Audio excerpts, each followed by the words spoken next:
परंतु उसके अनुग्रह से उस छुटकारे के द्वारा जो मसीह यीशु में है सेत में धर्मी ठहराए जाते हैं। जो मसीह यीशु में है सेत में श्री में क्या है? धर्मी ठहराए जाते हैं। और इसलिए भजन संहिता की पुस्तक अगर पहला अध्याय पहले पद से जरा 7 तक पढ़िएगा, वहां पर कलाम क्या कहता है? भजन संहिता की पुस्तक उसका पहला अध्याय पहले पद से 7 पद तक पढ़ना। क्या ही धन्य है वह पुरुष जो दुष्टों की युक्ति पर नहीं चलता,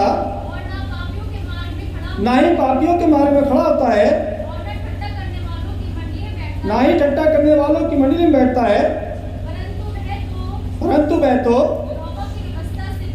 यहोवा की व्यवस्था से प्रसन्न रहता है और उसकी व्यवस्था रात दिन ध्यान भी करता रहता है। वह शख्स उस वृक्ष के मानिंद है जो बहती नालियों के किनारे लगाया गया है और अपनी ऋतु में फलता है, जिसके पत्ते कभी मुरझाते नहीं। इसलिए जो कुछ वह पुरुष करे वह सफल होता है। दुष्ट ऐसे नहीं होते, वह उस भूसी के मानिंद होते हैं जो पवन से उड़ाई जाती है। इस कारण दुष्ट लोग स्थिर नहीं रह सकेंगे अदालत में, ना ही पापी धर्मियों की मंडली में ठहरेंगे,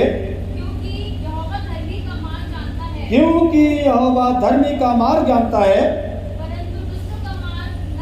परंतु दुष्टों का मार्ग नष्ट हो जाएगा।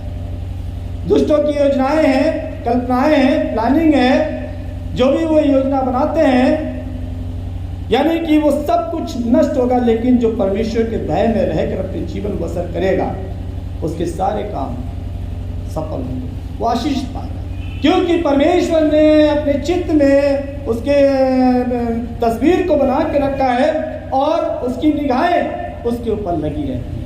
भजन संहिता 34 उसके 15वें पद में लिखा हुआ है। थोड़ा निकाल के पढ़िएगा जरा, भजन संहिता 34:15 से पढ़िएगा।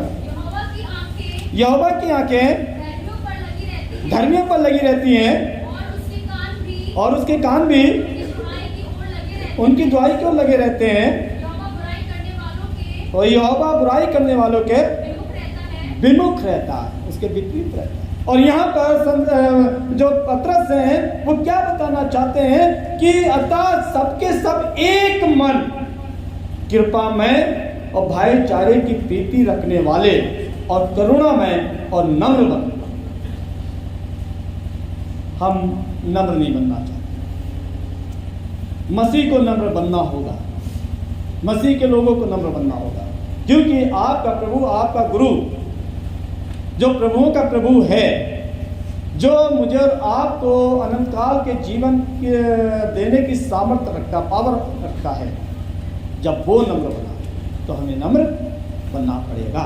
और इसलिए कलाम कहता है, संत पतरस कहते हैं कि बुराई के बदले बुराई मत करो और ना गाली के बदले गाली, पर इसके विपरीत आशीष ही दो, क्योंकि तुम गाली के लिए नहीं बुलाए गए, बुराई के लिए नहीं बुलाए गए, किसी को लान तान करने के लिए चुने गए हो, परंतु तुम आशीष के वारिस होने के लिए लाए गए। और आशीष कैसी? 60 साल की, 70 साल की, 80 साल की, 90 साल की, 100 साल की, 110-20 साल की, उस आशीष के लिए जो जिसका एंड नहीं है, अनंत काल की उत्तम आशीष। और वो आशीष उम्र की दराज की, जब तक संसार में हो, परिवार में बच्चों के ऊपर बनी रहे, पीढ़ी दर पीढ़ी, क्योंकि उसकी आशीष भी पीढ़ी दर पीढ़ी उतरती है और उसका श्राप भी पीढ़ी दर पीढ़ी 7 के 7 पीढ़ी। तो उस आशीष के लिए तुम चुने गए हो, बुलाए गए हो मसीह यीशु के पास में, ताकि उस आशीष में से, वो सिर्फ आशीष आपके लिए नहीं है कि आप ही से अपने तक सीमित रखें, उस आशीष के द्वारा तुम दूसरी आत्माओं को भी उस आशीष के वारिस होने के लिए उन्हें बुलाओ। क्योंकि परमेश्वर ने 3:16 में साफ कह दिया है, परमेश्वर ने जहां से ऐसी मोहब्बत की कि उसने अपना इकलौता पुत्र दिया, ताकि जो कोई विश्वास करे तो नाश ना हो परंतु अनंत जीवन पाए। अनंत जीवन, अनंत काल की आशीष। और आशीष पाने के लिए हम जब बुलाए गए हैं तो शैतानी फितरतें, शैतानी सोच विचार, शैतानी कल्पनाएं, शैतानी और जो भी बातें हैं हमारे अपने जीवन से हमको दूर करना होगी।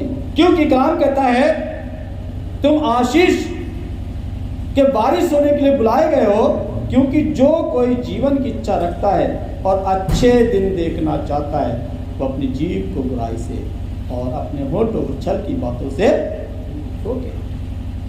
आशीष ऐसा कौन सा इंसान नहीं पाना चाहता? भले वो आशीष को ना जानता हो, लेकिन सांसारिक चीज तो हम सब पाना चाहते हैं ना। और एक ने बहुतायत की पाना चाहते हैं, चाहे हमारे पास कितनी हो, क्योंकि हम इंसान हैं, हम गुनाह से उत्पन्न हैं और इसलिए हाउ की बात जो हमारे जीवन जैन से निकलती नहीं है, हम सब पाना।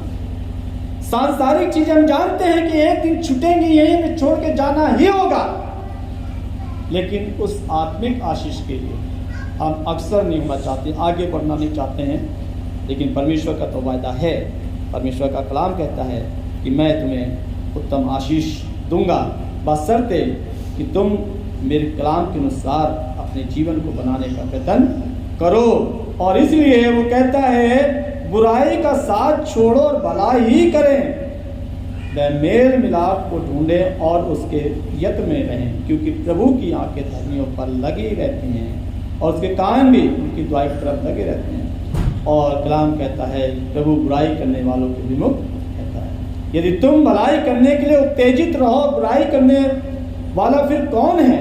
यदि तुम भले काम करोगे परमेश्वर के भय में रह करके, तो मेरे अजीजों आपकी बुराई करने वाला कोई शख्स नहीं। पीठ पीछे तो बहुत कुछ कहा जाए, पीठ पीछे तो किसी के लिए भी कुछ भी कहिए, लेकिन सामने उसकी बुराई करने की हिम्मत नहीं होगी, क्योंकि ये कलाम है। क्योंकि जब आप धर्म के काम को परमेश्वर के कलाम के अनुसार बनाते हो, करते हो, तो परमेश्वर का होल्ड, परमेश्वर का कंट्रोल, परमेश्वर की योजना, आपकी योजना आपके जीवन के साथ बन जाती है।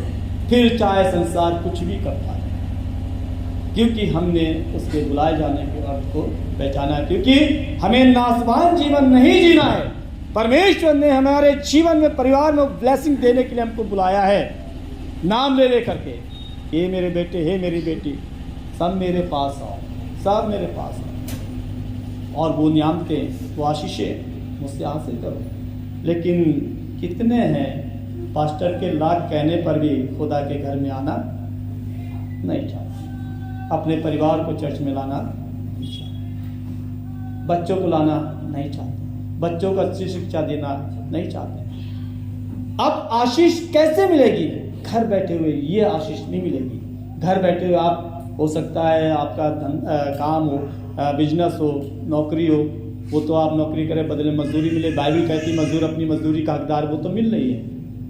ये वाली आशीष कैसे मिलेगी? ये तो तभी मिलेगी जब प्रभु के भवन में अपने परिवार सहित आओगे, उसके नाम की इबादत करोगे, उसके कलाम को पढ़ोगे, सुनोगे, तब ये वाली ब्लेसिंग आपके जीवन में। क्योंकि जैसे जैसे हम कलाम सुनते जाते हैं हमारा ईमान बढ़ता जाता है, और जो हमारे सोच विचार इरादे मंसूबे हैं वो कलाम अपने तरीके से कटाक्ष करता चला जाता, हमारे जीवन से दूर करता चला जाता, और हम आशीष के बारिश होने के हकदार हो जाते हैं। इसलिए अपने बुलाए जाने को सोचो, पहचानो और अपने परिवारों को आखिरी सांस तक खुदा के घर भवन में रखिए, समय निकालिए उसके लिए, प्रभु कलाम को सुनिए, उस पर विश्वास करिए, क्योंकि संसार हमें एक दिन छोड़ना ही होगा।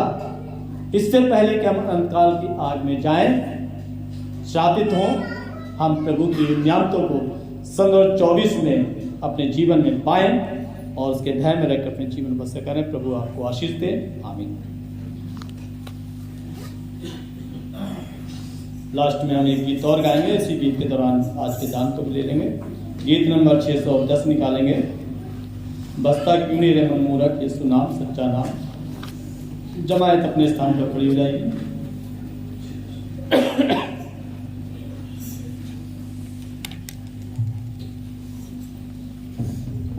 बसता क्यों नहीं रे मन मूरख, यीशु नाम